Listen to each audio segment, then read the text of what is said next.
Hi guys, welcome to Music Monday. So today's video we are talking about songs for your jogging playlist. So jogging has become the nation's favourite form of exercise since we have needed it as an excuse to leave the house during lockdown.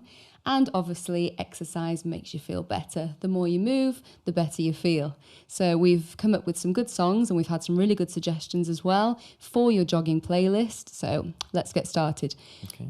Number one is a suggestion from me, and it is Physical by Dua Lipa. So Dua Lipa is an English singer, and this is from her second studio album, Future Nostalgia, from 2020. So this year, what do you think of the song? Yeah, it was a good song when it came out. It must have been at the beginning of the year. It was January 2020. I was going to say, it feels like I've known the song for a long time, so but it's been a long year. So. I've listened to it a lot this year. Yeah, that'll be why, yeah. So but no, it's a good song, good running song or exercise song. Mm-hmm.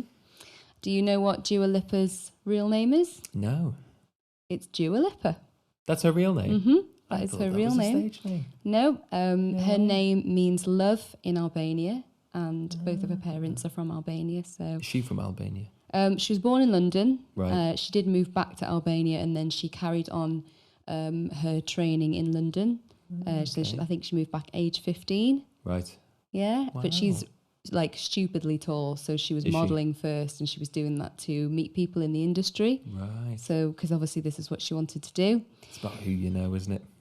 Yeah, but interestingly, at the age of 14, Dua Lipa began posting on YouTube. Another So it was, one. covers of her favourite songs by artists such as Pink and Nelly Furtado. And she stated that she was influenced by the discovery of Justin Bieber on YouTube, and that inspired her to achieve the same. Okay, because you mentioned in another podcast about The Weeknd did a similar kind of thing. Yeah. I think his were original songs, were they? Yeah. Did you say? So many people have been discovered that way, and obviously It's a good platform for that kind of thing, though, isn't it? Yeah. And she's obviously worked for it because she really was desperate to be successful, looking at different avenues for doing it. So well done to her. And what I like about her songs is the 1980s influence. Again, yeah. But this is really interesting because she's actually used the film Flashdance as an inspiration for this song. Once again, Flashdance comes up. The gift that keeps on giving. It is indeed. And yeah, it's got some Persian synth flute sample in it. So it's a real sort of mishmash. And that's what I really like about it. It's what is Persian synth flute? Listen to the song and that will tell you. So yeah, it's also up-tempo, it's power pop. Very synthy throughout it, and it's got a really good chugging bass line through it, and I think that's what makes it that kind of song that makes you want to run to. Yeah. Like, I love this song. Yeah. And not that I'm a great jogger, but I've tried, I really have, especially, I had a baby in February, as you know, you were there. And then I wanted to attempt to lose the baby weight. And because jogging was the only thing that we could do, I did start doing it. And this would be the first song, like I'd step outside the house and put this on. And it just, get motivated. Yeah. And interestingly, it's almost like they have, when they've written this song, they've planned it that way because it describes how her vocals start off as spoken word delivery or deadpan delivery in a lower vocal register.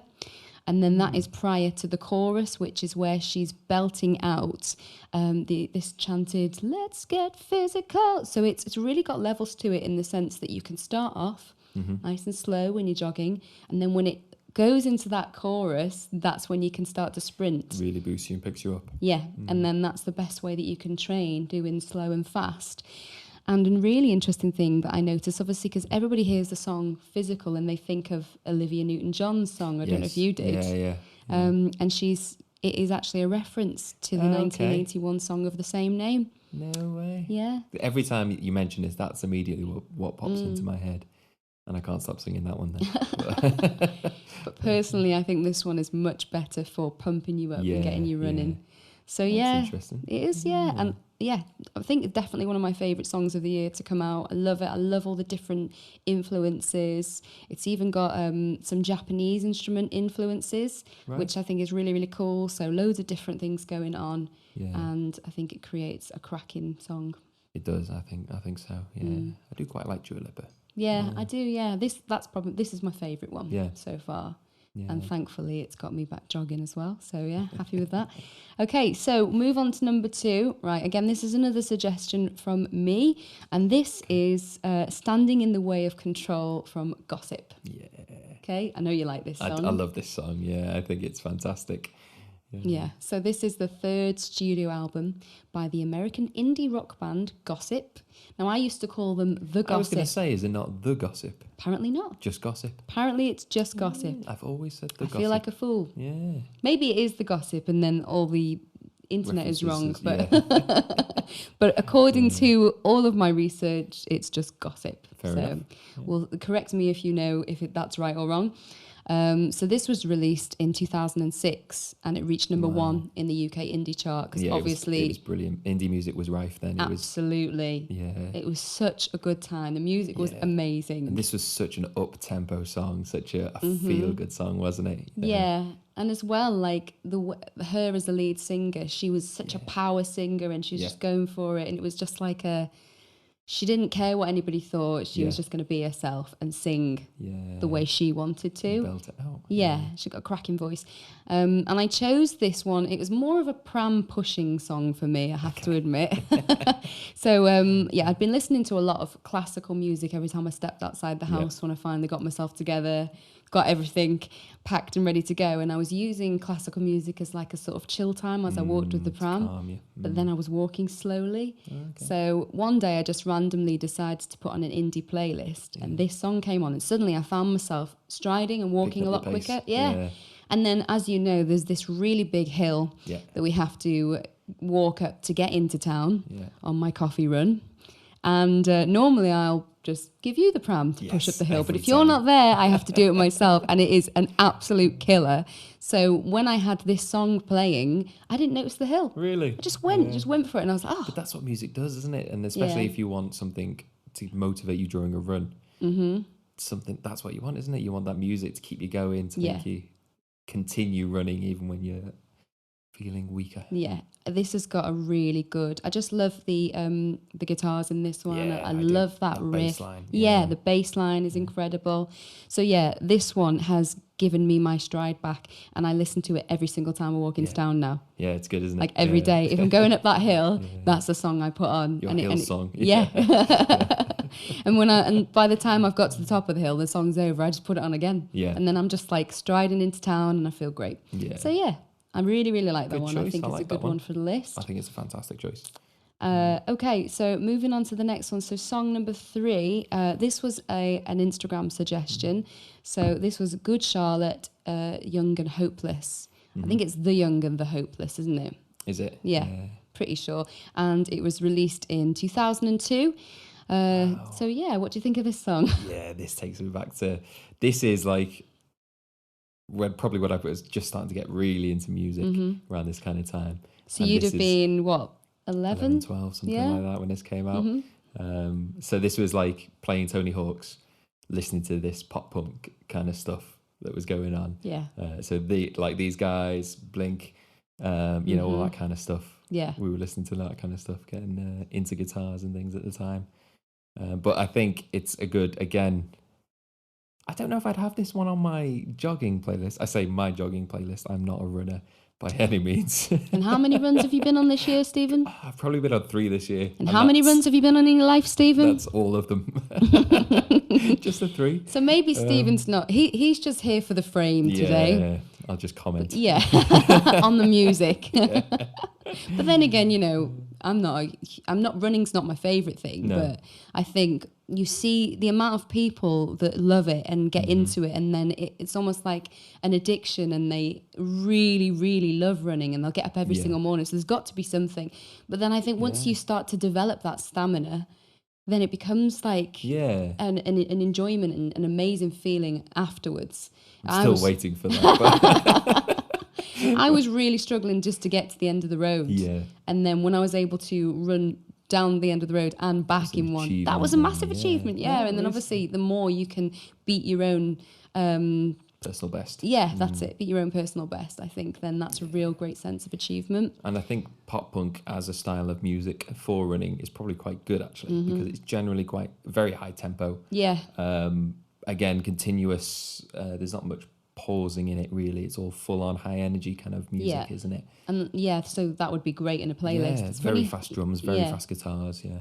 how you perceive a song based on where you are in your life, I always think is really interesting, because I would have hated this band because it would have just been played full blast from my brother's room next door, probably, and all of his music just sounded like screaming, screechy to me. I just wasn't into it at all. It's not the most technical music, is it? Let's face it. But now I can appreciate it as as a genre of what it was at the time, and obviously where it's brought music now as well. Listening to it again, I do. Yeah, I appreciate it. Yeah, that's it.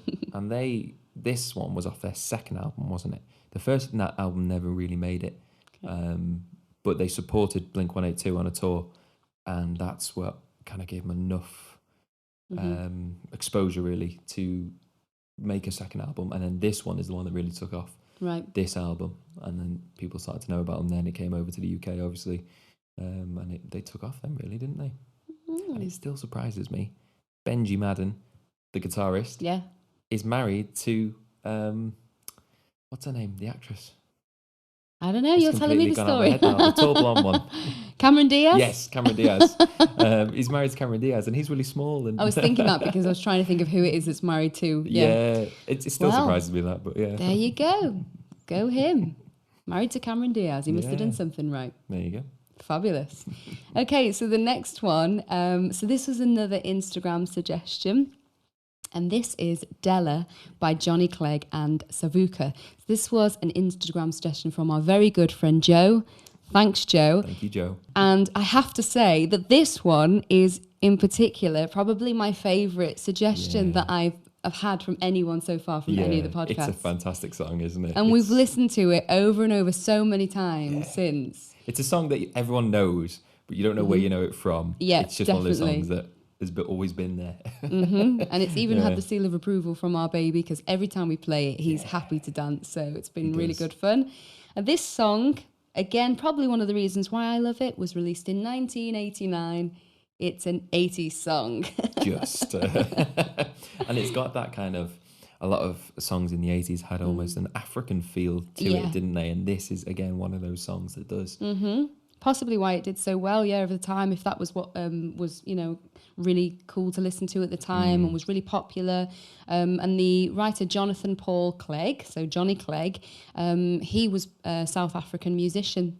He is South African. South African singer, songwriter, dancer, anthropologist. Some of his work was in musicology, focused on the music of indigenous South African people. Right. So it's got obviously a lot of meaning behind it, a lot of history. He's obviously researched or as part of his career, researched into the instrumentality of it anyway. Yeah. This song was also featured on the soundtrack of the 1997 film George of the Jungle and the sequel that was in 2003. I used to love that film. Well, that's where you know it from. That probably is, Yeah. And this, what I really like about this is because obviously you hear the name Della singing through, and it means to be complete and satisfied. Oh, nice. So I think this. That's what the name means as well. Yeah. The word Della That's a in nice Zulu, name, isn't it? Yeah. Oh, in Zulu. Oh, okay, cool.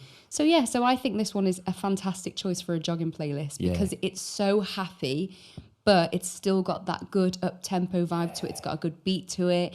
And I just love the whole theme behind it. I love that I've been waiting for you all my life. Yeah. It's just like great. I would run to this and I'd feel great as well. So I think percussion makes a big thing for a running song as well, doesn't it? And again, African percussion, and in this song as well, the way it, just the beat behind it, like you say, is just something that motivates you, and when you are running, can keep you going, kind of thing. That definitely. Yeah, so again, it would be a completely different vibe. It'd be a completely different type of run, but like a positive one that keeps you going. So thanks for that choice. It's fantastic. Okay, so the next one, this was another Instagram suggestion once again, and this one is Stronger by Kanye West. Okay, so what do you think of this song? Great song. You like this one? Yeah, this is good Kanye, isn't it? You know, back in again, it's got to be early 2000s, is it? Yeah. That's when Kanye was making good music. This was actually 2007. Was it that late? So, yeah. I would have thought it'd be earlier than that. No, it was, because this would be probably when I got into fitness. This is when I'd got a gym membership and started going. And I can remember this being on the music channel, played regularly. So I did a lot of fitness, a lot of workout to this song.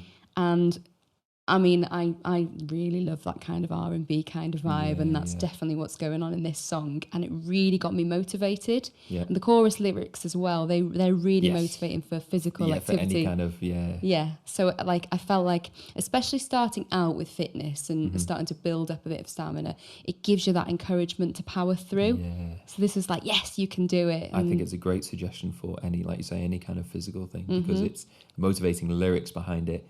And again, up tempo. It's a good song as well. Great music to it as well. Yeah, and the music and the fact that it is like that, got that good vibe, that distracts you from the burn. Yes. So when you enjoy a song, you know, as much as you want to feel motivated, you also kind of want to switch off. Yeah. So you forget what you're doing, and then it becomes effortless. You forget the pain. You're just doing it anyway. Yeah. So with this one, I was feeling like I was more dancing and having a good time, and then I'd kind of forget about the burn a little bit. Yeah. So yeah, this was actually, as I said, a suggestion from Instagram. This was from a really good friend who's into fitness and particularly running for fitness. She's got a really great motivational ethic. So I decided to ask her what she looks for in a song for her jogging playlist. That's a good idea, yeah. So just see what it was. What's made you pick? I mean, this one's quite a good choice, but in general, what would make her choose a song to go running? She's really been going for it, trying to beat her own personal best. So she said, I like something that kind of matches my footfall. So I'm running to the beat, and I guess that makes suitable music different for everyone dependent on their pace. Yeah. And that's true, isn't it? That is true. We all engage with different music in general. So we're going to engage with slightly different music when it comes to that motivation and that fitness. Yeah. So I thought that was great. And she also said, she looks for songs that will motivate her. And she said, I tend to add songs I think will help my running list. But if they come up and they don't do it for me, then I just take them off later. It's a real art. And I totally agree with this. Because you can love a song and you can think, right, okay. And then you'll be halfway through an exercise and then you'll be like, it's just not right. I'm not feeling it. Maybe the beat's not right, or maybe it's just not giving you that motivation. Perhaps it might be a little bit slow, or just a little bit too calm, or maybe it's too fast and you don't want it to take over and to burn out. You can't keep up to it. Yeah. That's it. It is a rhythm thing, I think, isn't it, with running, I believe. So, as much as people tell me, running. Well, you did go to the gym a little bit, but you just stand next to me and watch me on the machines, which is very off-putting, Stephen. Weren't really worth your membership, was it? Really, no. But people talk about a rhythm, don't they? You know, getting into a rhythm. Music, obviously, all about rhythm. Yeah. So you want to find the one, like you say, that matches your rhythm, a comfortable enough pace that you can keep going with. And I love the way she described it as an art form, because you can obviously tailor your playlist to suit how you want to run at the time. So if you want to start with a gentle jog to warm yourself up, then you would choose the right song accordingly, and then when you want to really go for it, you're going to need something that's going to push you that little bit more. The composition of this song, very electronic in nature, a lot of synthesizers going on. That's the prominent instrument. That's probably why I love it. A lot of vocoder on the vocals and everything, isn't there? Oh yeah, definitely. So what I thought was interesting with that in mind was when Kanye West and his team were mixing this track, it was reported to have been remixed over 75 times. Wow, really? And that includes after it was released as a single. Really? Yeah. So he'd taken a sample, the words that are harder, better, faster, stronger, which makes this a great running song. Is that Daft Punk? Yeah.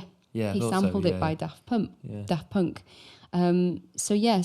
He worked with 8 different audio engineers, 11 different mix engineers around the world for this track, and he still was dissatisfied. And he felt like it was doing a disservice to Daft Punk, even though Daft Punk said he was more than happy with it. Yeah. It had been released as a single. So he continued to work on it, and then he enlisted the aid of Timbaland. Did he do the final mix on it? Did he? Yeah. So like he I said last time, he is a great producer. Yeah. Timbaland, he's fantastic. He's produced so many people. after having this track must have been reshaped so many times. Yeah. And then he was finally satisfied with it. So I would say that's classic Kanye West. Yes. Love you like Kanye loves Kanye. Exactly.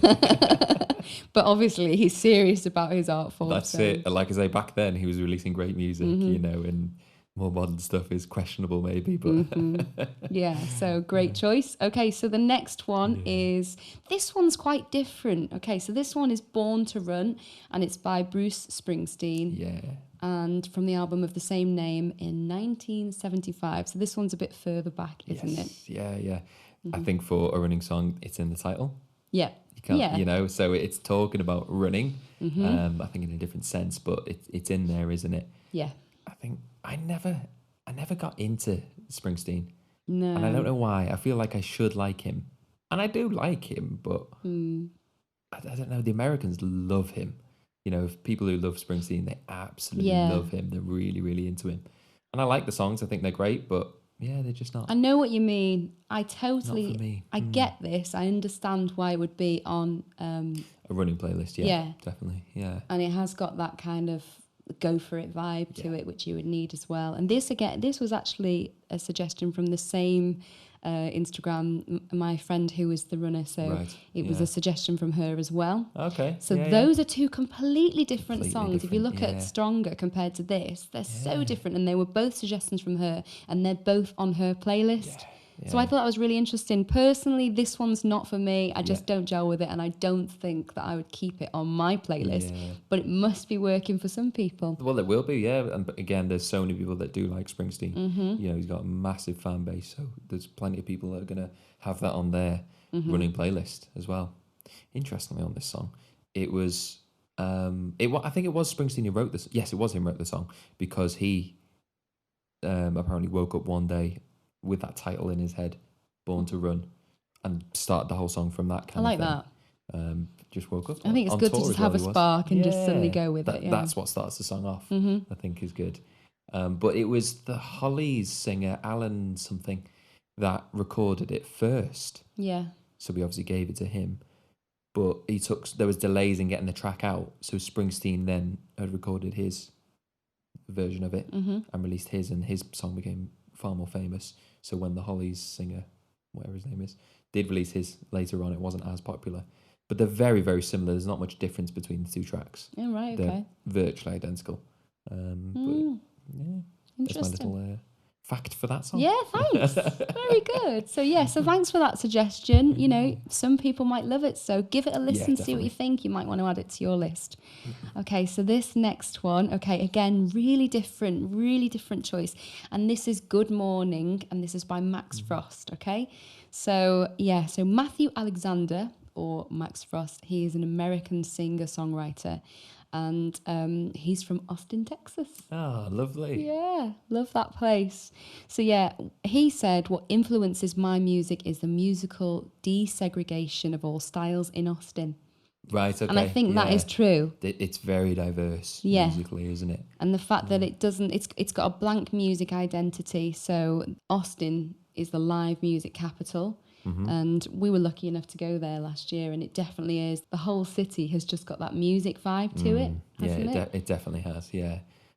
It was, I really liked the city. I thought it was great. It was it's very musical. Yeah, very musical. It's not just blues, it's not just rap music. Not it has country. It's open-minded. Yeah. And I think that's really interesting. He said there's no specific flag that it waves for a genre. Yeah. I think that's the case with this song. It wasn't a song I was particularly familiar with. I think I have heard it before. Yeah, you will have heard it. Yeah. It's used on adverts all the time. Is it? Yeah. But it wasn't one I was particularly familiar with. But it's a fantastic song. Yeah. Listening to it this week, it was brilliant.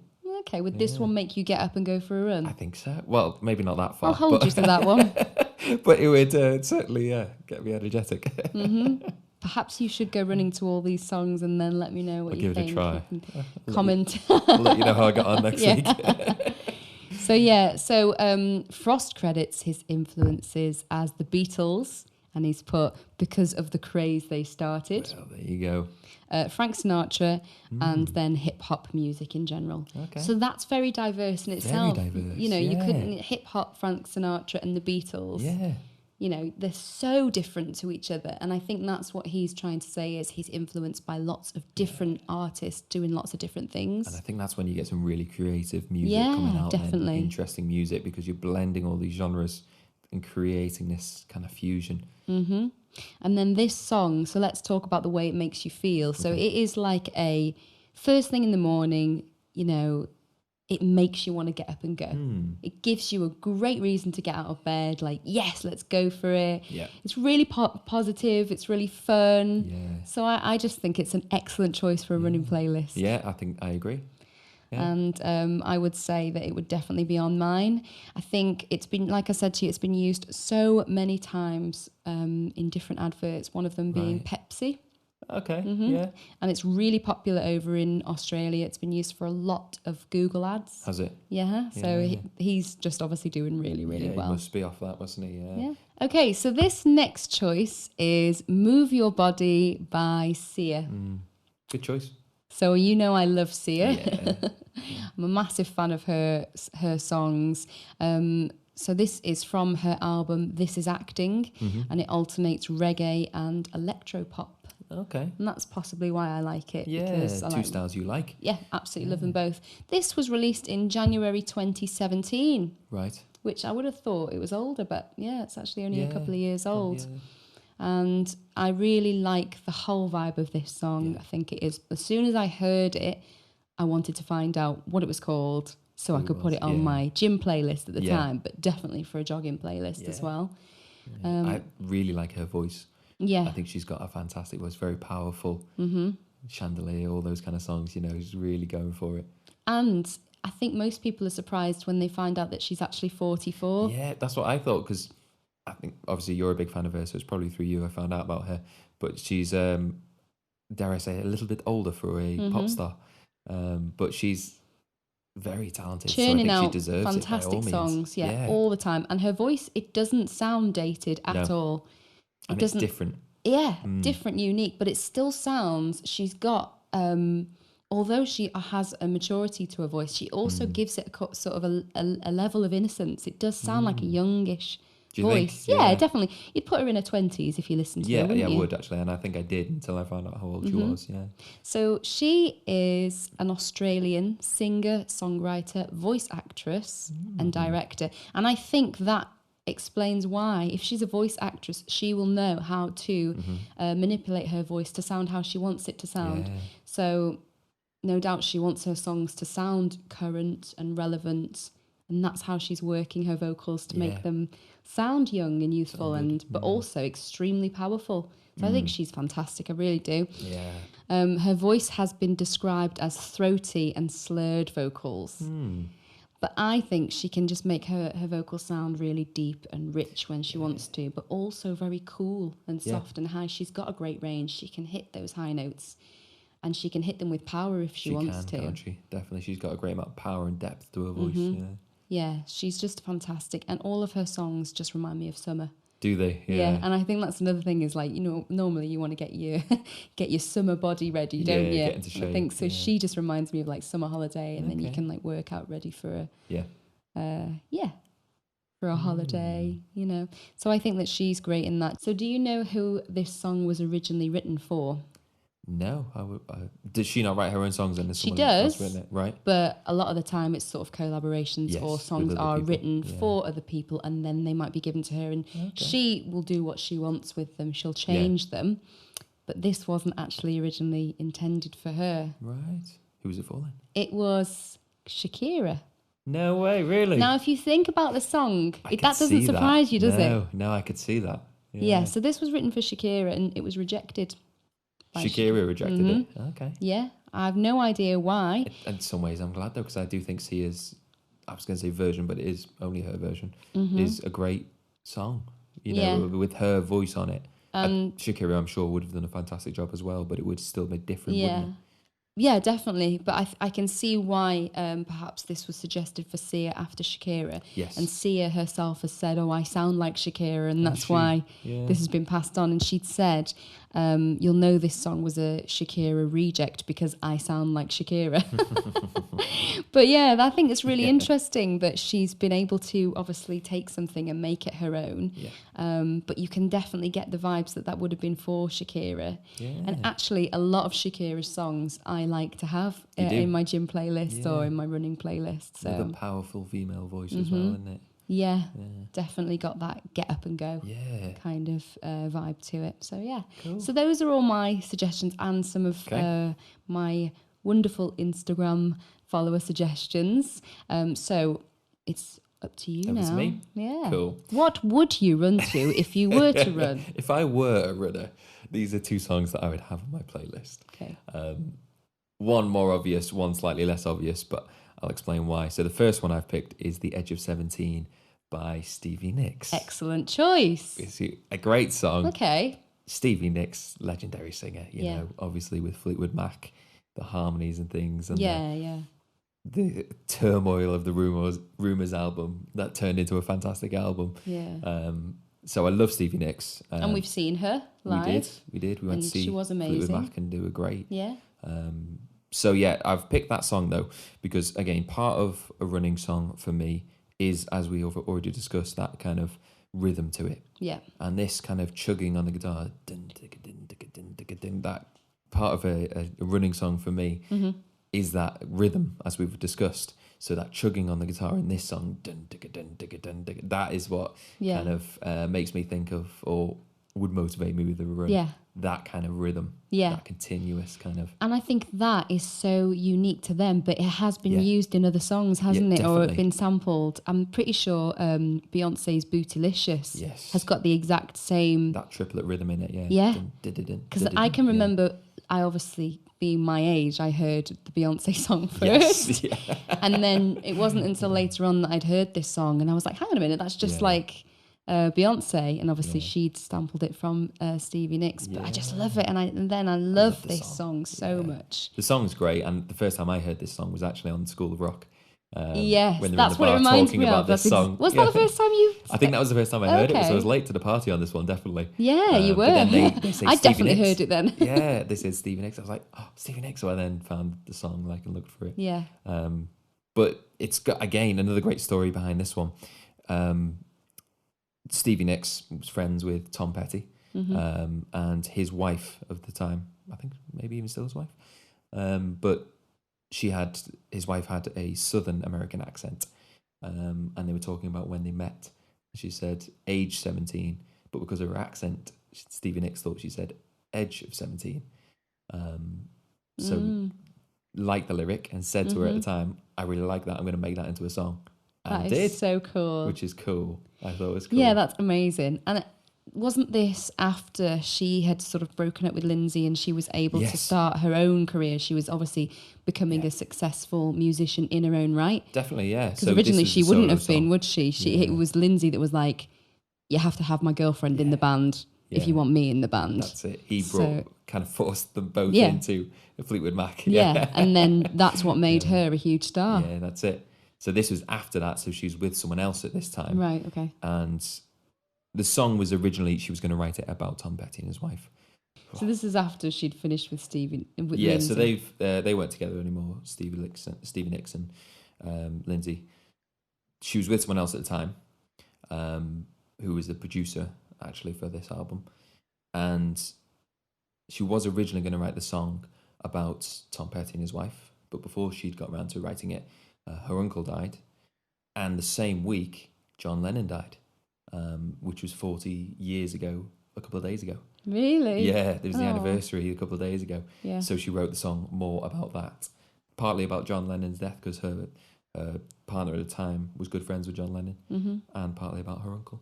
Cool. Cool. all stemming from that one sentence. Yeah, I think that's like I said before, it's just when you get that spark, that one idea, and it can stem, like create a whole song, and suddenly you can get like a sound to it. I just think it's so interesting. Yeah, I love the whole story to it and everything, yeah. And learning the process and what adds to it and what they've taken out, and just super interesting. So yeah, that was good choice. Yep, we'll definitely agree with that.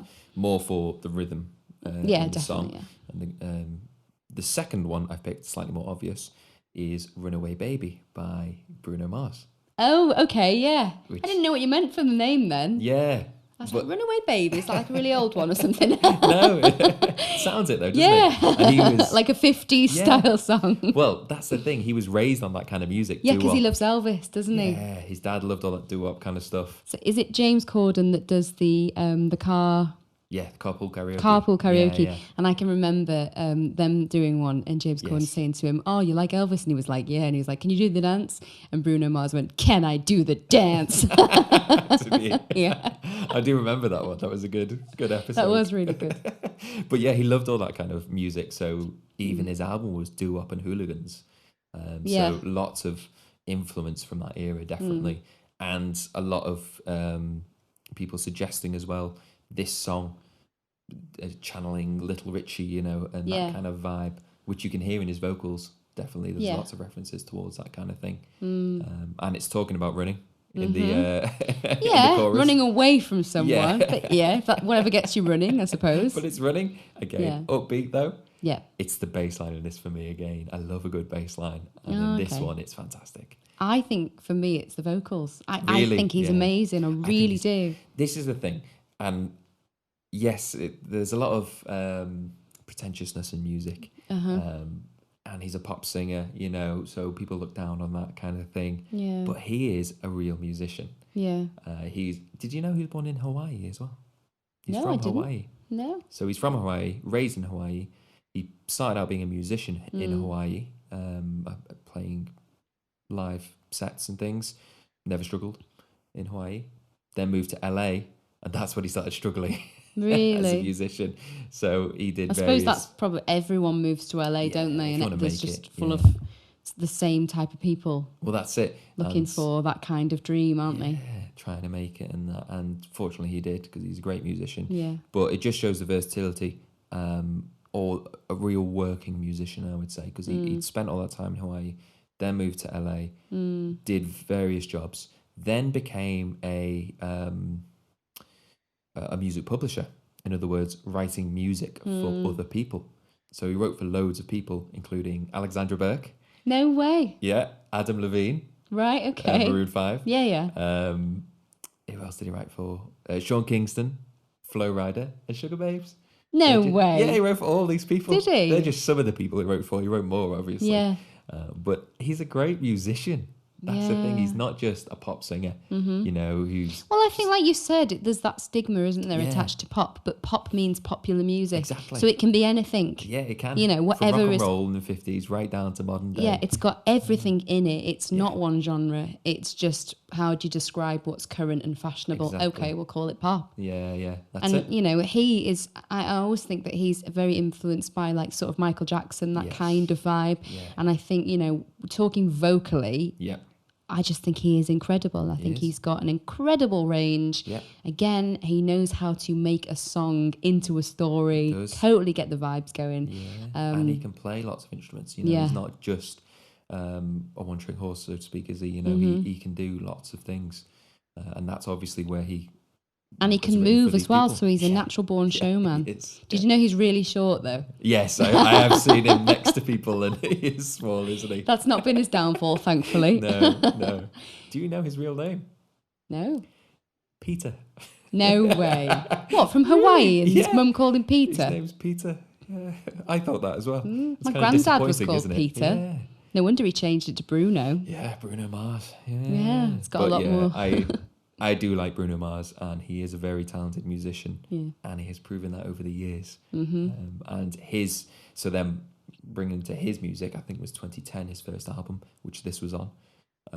I think, again, it's quite varied in that first album, but if you look at all of his music moving on, it gets very varied. There's lots of different styles of different influences in there. Yeah, definitely. Yeah, and again, I think that's what makes somebody more of an interesting musician, not churning out the same stuff. Although there are a lot of artists that do just churn out the same stuff and then they're super duper famous and can do no wrong. But, you know, I think for you and I, we do prefer a little bit more... versatility. Yeah, versatility, a little bit more thought, a little bit more variation. But this song, yes, really good choice, I would say.